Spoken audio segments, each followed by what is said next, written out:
தமிழன் நேயர்களுக்கு வணக்கம். தமிழகம் மற்றும் புதுச்சேரி 4 தொகுதி சட்டமன்ற தேர்தல் முடிவுகள் வந்தவண்ணமாக உள்ளது. புதுச்சேரியில் தற்போது காங்கிரஸ் வேட்பாளர் முதலமைச்சர் தன்னுடைய பதவியை நாராயணசாமி அவர்கள் தக்க வைத்துக் கொண்டிருக்கிறார்கள். தமிழகத்தை பொறுத்தவரை தஞ்சாவூர், அரவக்குறிச்சி, திருப்பரங்குன்றம் 3 தொகுதியிலேயுமே பார்த்தீர்கள் என்றால் அதிமுக முன்னிலையில் இருக்கிறது. தொடர்ந்து இந்த வெற்றி வாய்ப்புகள் குறித்து நம்முடன் பல்வேறு கருத்துக்களை பகிர்ந்து கொள்வதற்காக பாமகவிலிருந்து வழக்கறிஞர் பாலு, திமுகவிலிருந்து சிவ ஜெயராஜ் நம் அரங்கத்தில் இருக்கிறார்கள். வரவேற்று நிகழ்ச்சியை தொடங்கலாம். வணக்கம்.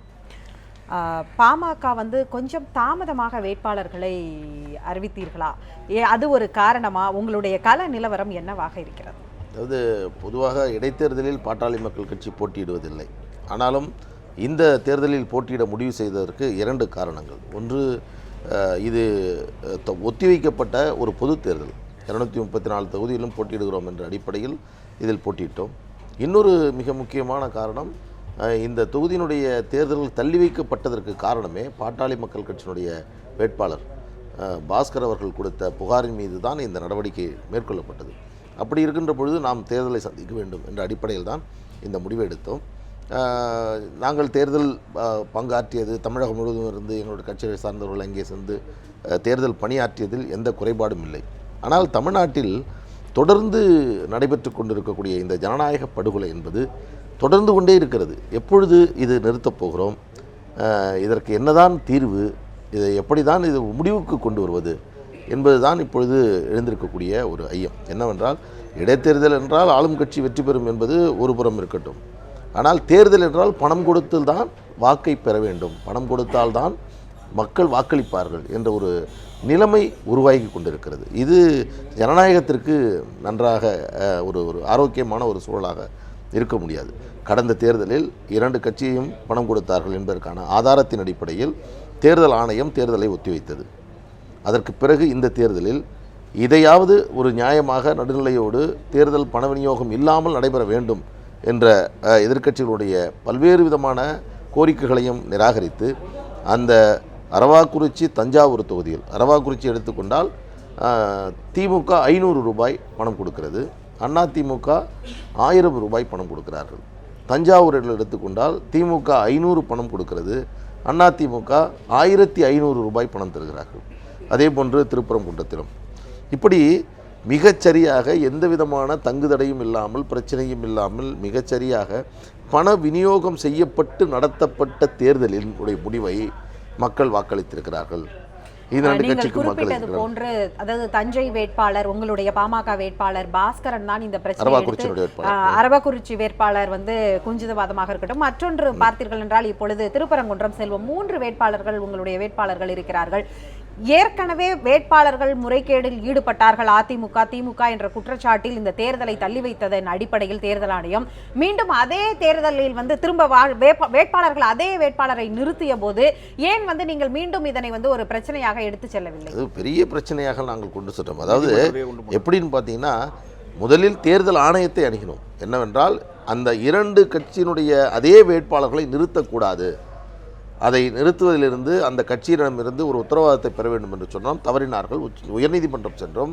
உயர்நீதிமன்றத்தில் வழக்கு நடைபெற்றுகின்ற போது நாங்கள் இந்த வேட்பாளர் தான் பணம் கொடுத்தார், அதனால் தான் தேர்தலை ஒத்திவைக்கிறோம் என்று சொல்லி தேர்தல் ஆணையம் ஒத்திவைத்த பிறகு அதனுடைய நடவடிக்கைகள் நிலுவையில் இருக்கின்ற பொழுதே எப்படி அதே வேட்பாளர்களை மீண்டும் அறிவிக்கிறார்கள், அதை தேர்தல் ஆணையம் ஏற்றுக்கொள்கிறது என்று நாங்கள் முன்வைத்த போது, அப்பொழுதுதான் மே மாதம் 19ஆம் தேதி தேர்தல் ஆணையம் அதிமுகவிற்கும் திமுகவிற்கும் ஒரு எச்சரிக்கை கடிதத்தை அனுப்பியிருக்கிறார்கள். என்னவென்றால், உங்களால் நிறுத்தப்பட்ட வேட்பாளர்கள் வாக்காளர்களுக்கு பணம் கொடுத்திருக்கக்கூடிய குற்றச்சாட்டில் ஈடுபட்டிருக்கக்கூடிய காரணத்தினால் அதனுடைய கட்சியாக இருக்கக்கூடிய உங்களுடைய கருத்து என்ன, ஏன் உங்களுடைய கட்சியை அதன் காரணமாக தடை செய்யக்கூடாது என்று சொல்லக்கூடிய ஒரு முன்னெச்சரிக்கை ஒரு கடிதம் தேர்தல் ஆணையத்தால் மே மாதம் 19ஆம் தேதி வழங்கப்பட்டு அதை வெளியிடவே இல்லாமல் அதை மூடி மறைத்து விட்டு அடுத்த தேர்தலை நடத்துகின்ற பொழுது உயர்நீதிமன்றத்தில் இதை முன்வைத்தோம். ஏனென்றால் அந்த என்கொயரி இன்னும் முடியாத போது என்று சொல்லுகின்ற பொழுது அப்பொழுதுதான் சொல்கிறாங்க, நாங்கள் அரசியல் கட்சிகளுக்கே கொடுத்திருக்கிறோம், அது வருமான வரித்துறையினுடைய ஆய்வில் இருக்கிறது, மீண்டும் 3 மாத அவகாசம் வேண்டும் என்று சொல்கிறார்கள். அப்படி பார்க்கின்ற பொழுது இந்த இடைத்தேர்தல் இவ்வளவு அவசரமாக நடத்தியிருக்க வேண்டிய அவசியம் இல்லை.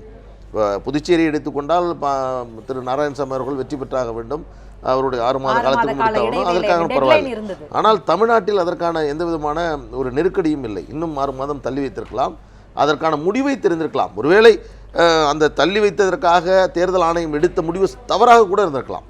திமுக அதிமுக பணமே கொடுக்கல, தேர்தல் ஆணையம் தவறாக தான் அந்த முடிவு எடுத்துருச்சு அப்படின்னு கூட சொல்லட்டும், அதில் ஒன்றும் ஆனால் தேர்தலை தள்ளி வைக்கின்ற பொழுது தேர்தல் ஆணையம் எடுத்த நிலைப்பாடு 2 கட்சி 2 வேட்பாளர்கள் பணம் விநியோகம் பணம் கைப்பற்றியது எல்லாம் உண்மை என்று ஆணித்தரமாக அந்த உத்தரவிலை பிறப்பித்துவிட்டு இன்றைக்கு தேர்தல் ஆணையம் என்ன சொல்கிறது என்று சொன்னால் அது வெறும் குற்றச்சாட்டு தான், அந்த குற்றச்சாட்டு உண்மையா இல்லையா என்பதை விசாரித்த பிறகுதான் முடிவு செய்ய வேண்டும் என்று சொல்லக்கூடிய தேர்தல் ஆணையம் 6 மாதங்கள் என்ன செய்தது? ஏன் இந்த தாமதம்? யாரை காப்பாற்றுவதற்கு, யாரோடு ஒத்துப்போவதற்கு தேர்தல் ஆணையம் இந்த நடவடிக்கையை மேற்கொண்டது? இந்த தேர்தலை கூட நீங்கள் பார்த்தீர்கள் என்று சொன்னால் இன்றைக்கு அதிமுக வெற்றி பெறுகிறது, திராவிட முன்னேற்ற கழகம் பின்னால் வருகிறது, அதற்கு பிறகு தமிழ்நாட்டில் வேறு கட்சிகளே இல்லை என்ற நிலைமையில் வாக்குகளுடைய நாம தொடர்ந்து பேசலாம். இப்போது புதுச்சேரியில் காங்கிரஸ் வேட்பாளர் முதலமைச்சர் நாராயணசாமி அவர்கள் தான் வெற்றி பெற்ற சட்டமன்ற உறுப்பினருக்கான சான்றிதழை பெற்று திரும்பி வந்து கொண்டிருக்கக்கூடிய அந்த காட்சிகளை நீங்கள் பார்த்துக் கொண்டிருக்கிறீர்கள்.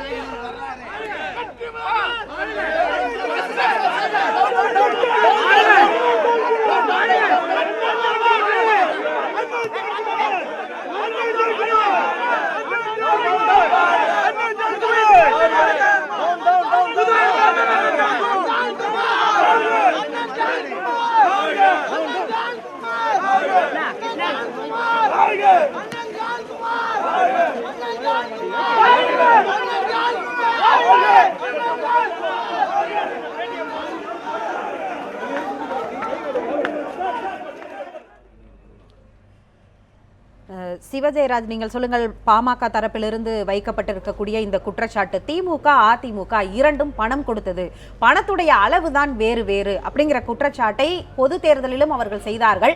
இப்போது தேர்தலை தள்ளி வைத்தும் மீண்டும் அதுதான் நடைபெற்றிருக்கிறது என்று அவர் ஒரு குற்றச்சாட்டை முன்வைக்கிறார். அவர் எந்த ஆதாரத்தை அடிப்படையில் அந்த குற்றச்சாட்டை வைக்கிறார் என்று தெரியவில்லை. மூத்த வழக்கறிஞர் இன்னும் கூட சொன்னால் சென்னை உயர்நீதிமன்றத்தில் என்னையோட சட்டம் அதிகம் அறிந்தவர். ஒரு குற்றச்சாட்டு வைக்கப்பட்டிருக்கிறது, அவ்வளவுதான். தேர்தல் கமிஷன் கூட எங்கள் மீது அப்சர்வேஷன் தான் சொல்லியிருக்காங்க. இன்னும் கூட எங்களுடைய வேட்பாளரிடத்திலிருந்து அல்லது எங்கள் வேட்பாளரினுடைய வெளியில இருந்து பிடிக்கப்பட்ட அந்த பணத்தை நாங்கள் பெற்றிருக்கிறோம். ஆனால் அன்புநாதன் என்பவர் வீட்டிலிருந்து கைப்பற்றப்பட்ட பணத்தினுடைய அளவு என்ன, அதனுடைய விஷயம் என்ன? இப்பொழுது தமிழ்நாட்டிலே பொதுவாக ஒரு கலாச்சாரம் உருவாகிவிட்டது. அதிமுகவை பேச வேண்டும் என்றால் திமுகவையும் சேர்த்து பேச வேண்டும், அப்படித்தான் இவர்கள் பேசுவதாக நான் நினைக்கிறேன். இப்பொழுது தேர்தல் தள்ளி வைத்ததற்கு பிறகு இன்னும் 6 மாதம், இன்னும் 1 வருஷம் கூட தேர்தல் தள்ளி வைத்து விட்டால் பாமக வெற்றி பெற்று விடுமா? எப்பொழுதும் முடியாதது. அதனால் நாங்கள் கேட்பது ஒரு ஜனநாயக பூர்வமான நடவடிக்கை தேர்தல் கமிஷன் எடுக்கணும் தான் நாங்கள் கேட்டோம். இப்படி இன்றைக்கு வாக்கு வித்தியாசம் பாருங்கள். ஓ பன்னீர்செல்வம் அவர்களும் அவர்களுடைய அமைச்சரவை சகாக்கள், முன்னணி சகாக்களும் சொன்னார்கள். என்ன சொன்னாங்க? நாங்கள் 50,000 வாக்குகள் வித்தியாசத்திலே, 1,00,000 வாக்குகள் வித்தியாசத்திலே வெற்றி பெறுவோம்னு சொன்னாங்க. இன்றைக்கு மக்கள் இந்த அரசுக்கு எதிராக ஒரு எச்சரிக்கை மணி கொடுத்திருக்கிறார்கள். இப்பொழுது கூட 5,000 6,000 என்றுதான் அவருடைய லீடிங் லெவல் கூடுகிறது. எங்களை பொறுத்த வரைக்கும் இவர்கள் 50,000 வாக்குகளில் வெற்றி பெற வேண்டியவர்கள் இன்றைக்கு திராவிட முன்னேற்ற கழகத்தினுடைய பிரச்சார வலிமையை பார்த்து திராவிட முன்னேற்ற கழகத்தில் சொன்ன குற்றச்சாட்டு, இந்த அரசு செயல்படவில்லை என்று வைத்த குற்றச்சாட்டை இந்த மக்கள் ஏற்றுக்கொண்டிருக்கிறார்கள் என்பதுதான் உண்மை. எங்களை பொறுத்த வரைக்கும் பாட்டாளி மக்கள் கட்சியினுடைய குற்றச்சாட்டை நாங்கள் பெரிதாக எடுத்துக்கொள்ள விரும்பவில்லை. ஏனென்றால் அவர்கள் எங்களை எப்பொழுதும் அதிமுகவை நேரடியாக தாக்க வேண்டும் என்றால் எங்களை கூட சேர்த்துக் கொள்வார்கள், இல்லை திமுகவை தாக்க வேண்டும் என்றால் அவர்களை சேர்த்துக் கொள்வார்கள். மக்கள் இவர்கள் இதே போன்ற குற்றச்சாட்டை தான் போன தேர்தலில் வைத்தார்கள்.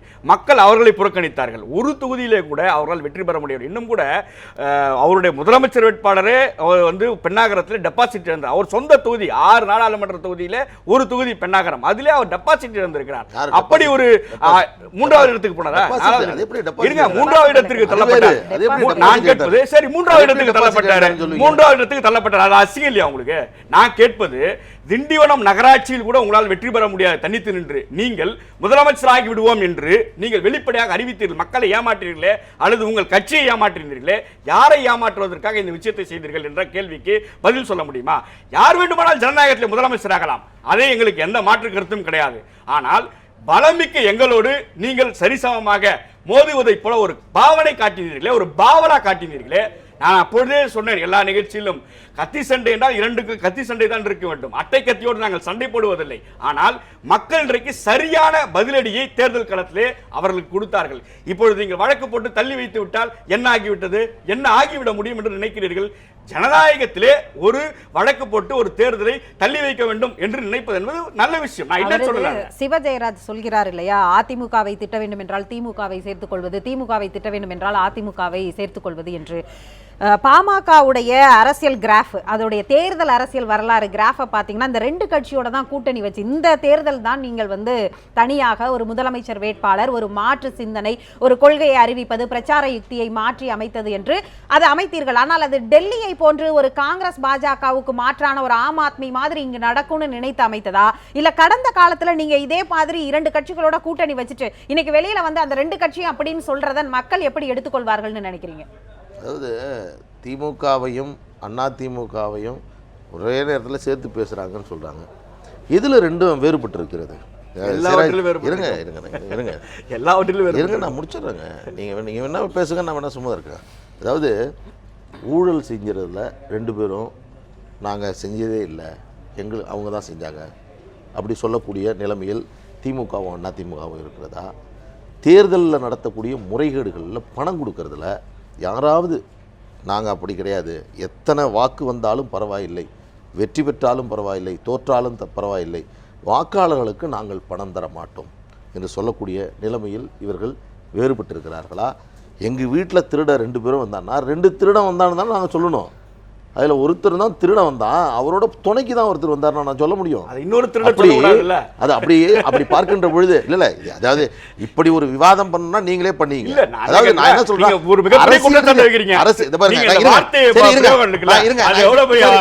ஒரு கருத்தை முன்வைக்கிறேன், இப்போ சவாலா சொல்றேன், இந்த இடத்துல சவால் வைக்கிறேன். இதை எத்தனை விதமான ஆய்வுக்கு வேணாலும் விட்டு பாருங்க. 2 தொகுதியில் அரவாக்குறிச்சி, தஞ்சாவூரில் திராவிட முன்னேற்ற கழகமும் அதிமுகவும் வாக்காளர்களுக்கு பணம் கொடுத்ததுங்கிற குற்றச்சாட்டை நான் வைக்கிறேன். உங்களால் மறுக்க முடியுமா? நீங்க நிரூபிங்கன்ற நான். யாரு நீங்க நிரூபிங்கன்ற. நிரூபிங்கன்ற நான். அதிமுக பணம் கொடுக்கல. நான் கேக்குறேன். இல்ல திமுக பணம் கொடுத்ததை நீங்க நிரூபிங்க. அதாவது நான் என்ன சொல்றேன், இருங்க நான் முடிச்சறேன். ஒன்று, ஒரு உண்மையான ஆய்வுக்கு உட்பட்டு முடிவுக்கு வரணும். இல்ல என்ன நடக்குதுங்கிறது எல்லாருக்கும் தெரியும், அது அப்படியே விட்டுருங்க என்ன சொல்லணும். இது 2 தான் இதற்கான தீர்வு. நடக்கவே இல்லைன்னு ஜெயராஜ் சொன்னார். இன்னொரு 20 முறை சொல்லட்டும், நடக்கவே இல்லை. இல்ல இவ்வளவு ஆதாரம் சொல்லுங்க. 13 கோடி ரூபாய் பணம் கைப்பற்றப்பட்டது. திராவிடம் இருங்க அத சொல்லுங்க. நீங்க பொதுவா சொன்னா எப்படி? அவரே பேசட்டும். இல்ல நீங்க சொல்லுங்க. இல்ல நீங்க அவர் பேசட்டும்ன்ற ஒரு நீங்கள் ஒரு விவாதம் இல்ல. நீங்க பேசுறீங்க. 13 கோடி ரூபாய் பணத்தை இந்த தேர்தலில் கைப்பற்றியதாக தேர்தல் ஆணையம் அறிவித்தது. திமுகவினுடைய அரியலூர் தொகுதியிலிருந்து சென்ற திமுகவினுடைய பொறுப்பாளரிடமிருந்து அரவாக்குறிச்சி தொகுதியில் பணத்தை கைப்பற்றாங்க. எவ்வளவு ரூபாய்? 2 லட்சமா இருக்கட்டும், 1 லட்சமா இருக்கட்டும், ஏன் இப்படி இருக்கீங்கன்ற நீங்க சொல்லுங்க. எனக்கு அவங்க சொந்த செலவு சொல்லி வாங்கி இருக்காங்க. இருங்க சும்மா என்ன பேசுறாருன்னு தெரியல எனக்கு. இதுவா விவாதம்? இது மாதிரி பேசுறேன்னு வச்சுங்க இரவு வரைக்கும் பண்ணிட்டு இருக்கலாம். நான் என்னுடைய கருத்து என்னன்னா, ஒரு பணம் வெளியிலிருந்து வந்தவரிடமிருந்து கைப்பற்றப்படுகிறது, அவரை அழைக்கிறார்கள், செய்தித்தாள்களில் செய்தி வருகிறது. அதற்கு பிறகு மறாவது நாள் என்ன சொல்கிறார்கள்னா, அது கணக்கில் காட்டப்படப்படாத பணமாக இருக்கிறது, அவர்கள் வாக்காளர்களுக்கு கொடுக்கவில்லை என்று சொல்கிறார்கள். இப்படி சொல்லணும்னா எப்படி வேணாலும் சொல்லிட்டு போயிடலாம். வாக்காளர்கள் கையில் பணம் இருந்ததுன்னா அது வாக்காளருடைய பணம், அது கொடுக்கப்பட்ட பணம் அல்ல, இப்படி சொல்லலாம்.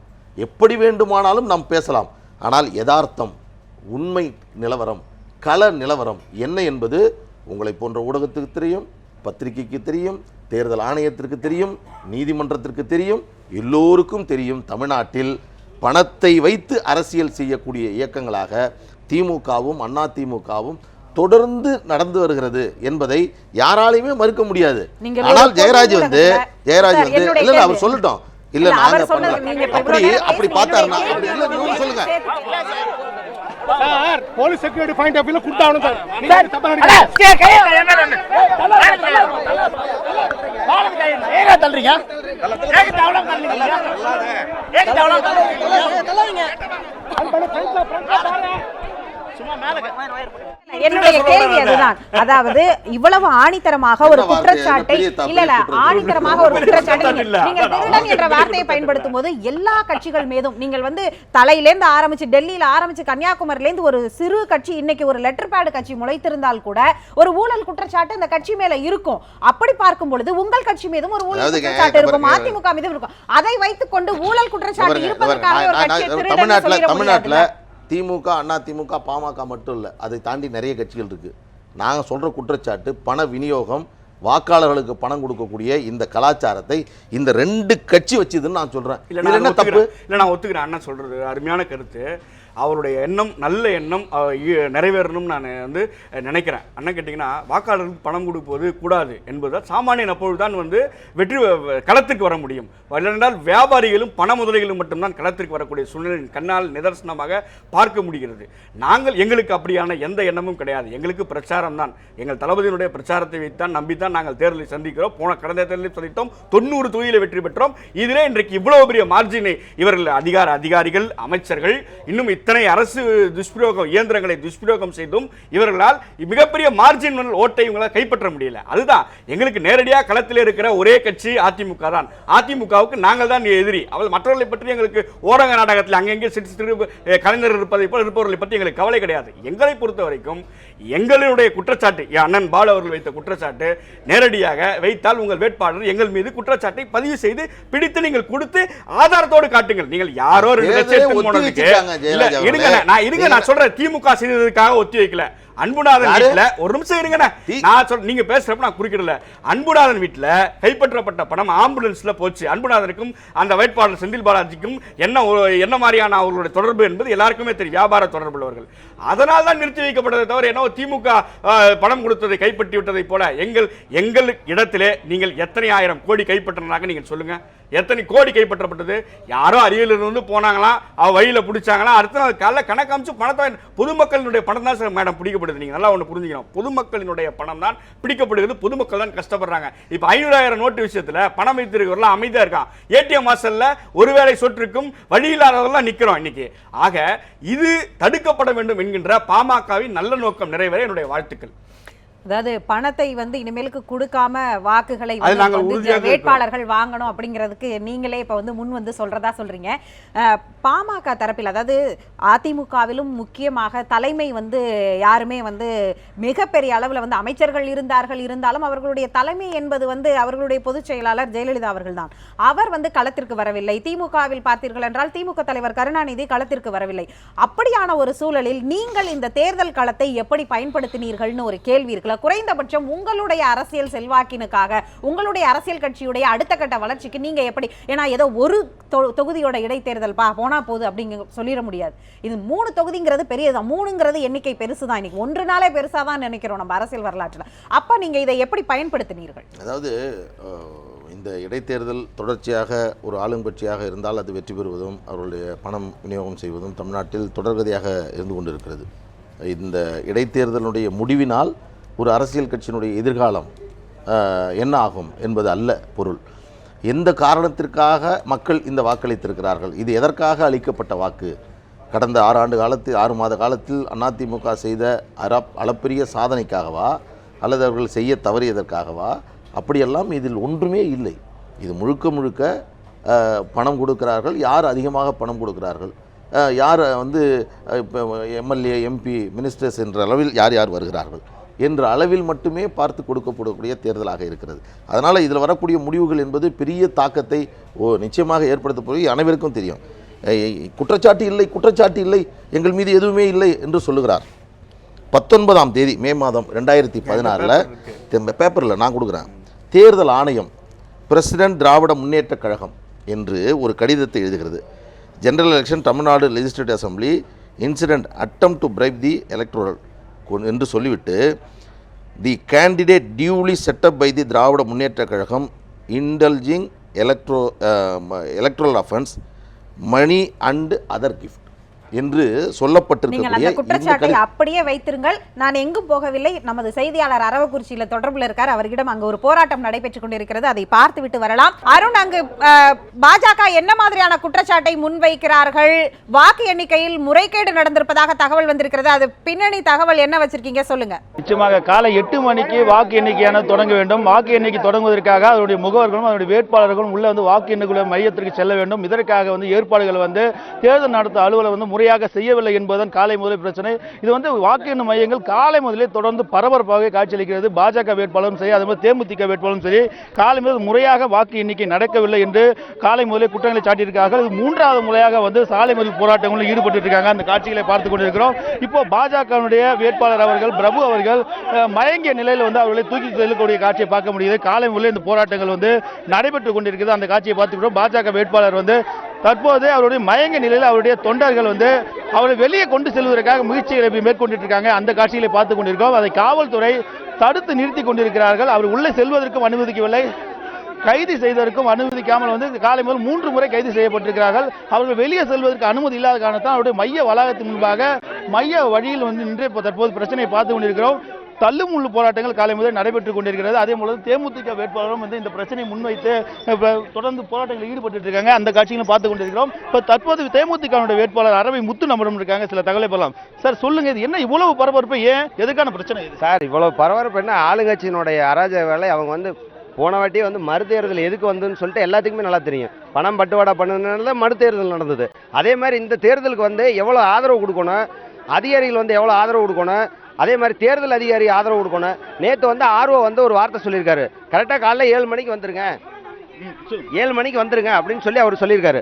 ஆனால் 7 மணிக்கு நாங்கள் வந்து எல்லாரும் வந்துட்டோம். 7 மணிக்கு வந்ததுக்கப்புறம் அத்தனை பேர் 6 மணிக்கு முன்னாடியே வந்து ஒரு 1000 பேருக்கு பக்கம் எல்லாம் உள்ள போயிட்டாங்க. எங்களுக்கு வந்து அங்கே உட்கார்றதுக்கு சீட் இல்லை, இடம் இல்லை.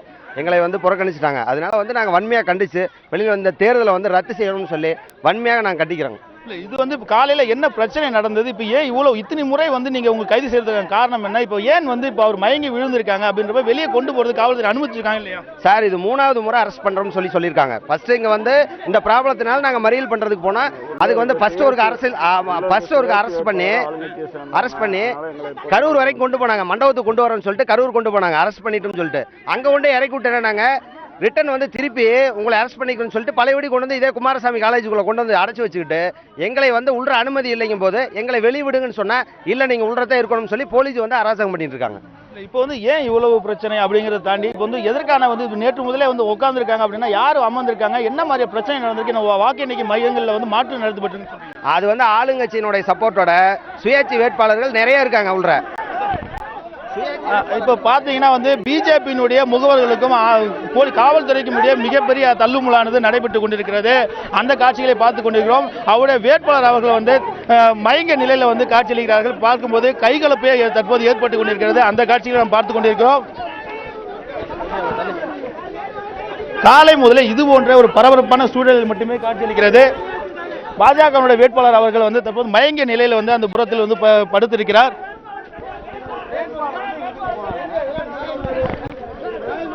சுஜிதா, இதுதான் தற்போதைய நிலவரம். இப்போதைக்கு இங்க சுஜிதா இதான். தொடர்பில் இணைந்தமைக்கு நன்றி அருண். நீங்கள் ஏற்கனவே ஒரு குற்றச்சாட்டை நிகழ்ச்சிக்கு முன்னாடி வைத்திருந்தீங்க.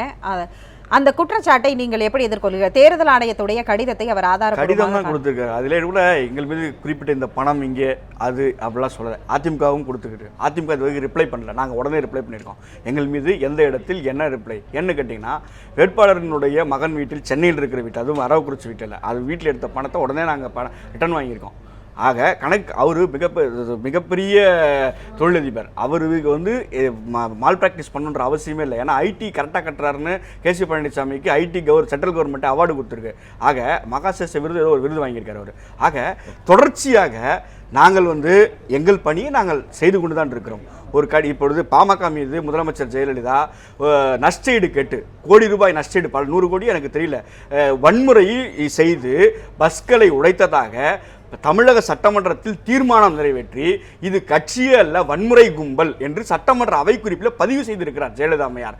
அதை தான் இவர்கள் பெரிதாக எடுத்துக்கொள்ள வேண்டுமே தவிர எங்களை பார்த்து உங்களுக்கு வந்து இவர் அனுப்பிவிட்டதே தேர்தல் ஆணையம் என்று அதற்காக பாமக வந்து தடை செய்து விட்டார்களா? இல்ல அதே போல தான் ஒரு கடிதம் அனுப்பிச்சிருக்காங்க, அவ்வளவுதான்.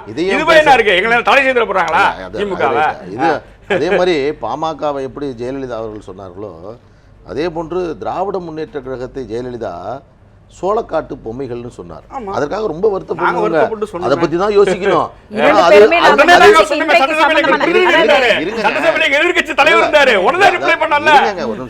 அதாவது சட்டமன்றத்தில் தீர்மானம் போடலாம், ஒரு கட்சி எனக்கு பேசுறீங்கன்னு தெரியல. நீங்க நான் சொல்றேன், சட்டமன்றத்தில் என்ன தீர்மானம் போடலாம், எதை வேணும்னாலும் செய்யலாம், அது வேற விஷயம்.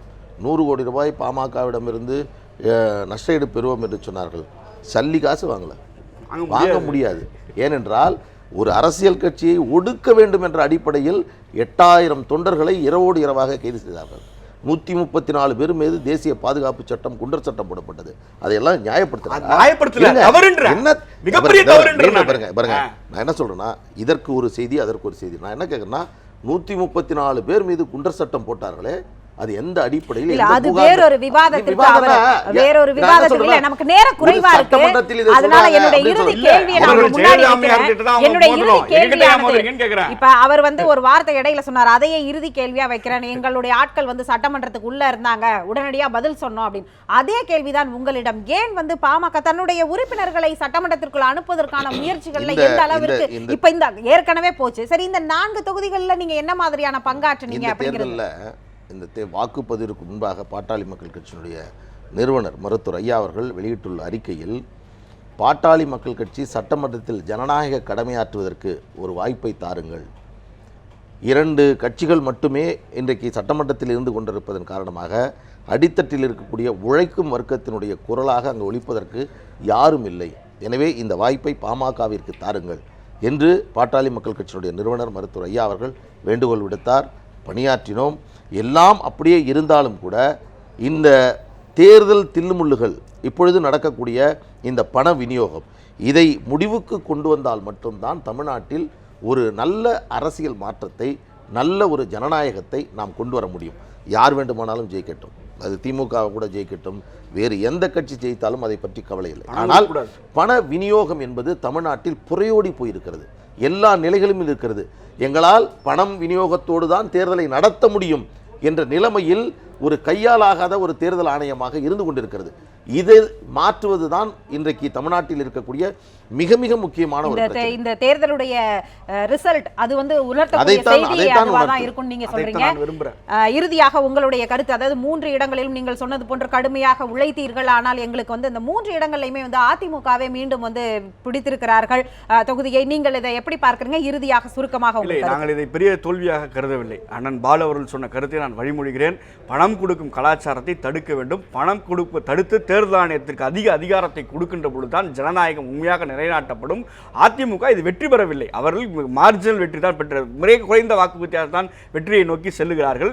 ஆகவே இது மக்கள் அவர்களுக்கு கொடுத்திருக்கிற எச்சரிக்கை மணியாக எடுத்துக்கொண்டு, மாண்புமிகு முதலமைச்சர் மருத்துவமனையில் இருப்பதால் தமிழக அரசாங்கமும் மருத்துவமனையில் இருக்கக்கூடாது, தமிழக அரசாங்கம் செயல்பட வேண்டும் என்று நான் கேட்டுக்கொள்கிறேன். நிகழ்ச்சியில் பங்கேற்று இருவரும் உங்களுடைய கருத்துக்களை பகிர்ந்து கொண்டதற்கு ரொம்ப நன்றி. நேயர்களே, தொடர்ந்து 4 தொகுதி சட்டமன்ற நிலவரங்கள் குறித்தும், வெற்றிகள் யார் பெறுகிறார்கள் என்பது குறித்தும் நியூஸ் 7 தொலைக்காட்சியில் செய்திகளை பார்த்து தெரிந்து கொள்ளுங்கள். தொடர்ந்து இணைந்திருங்கள். நான் இத்துடன் விடைபெறுகிறேன். நன்றி, வணக்கம்.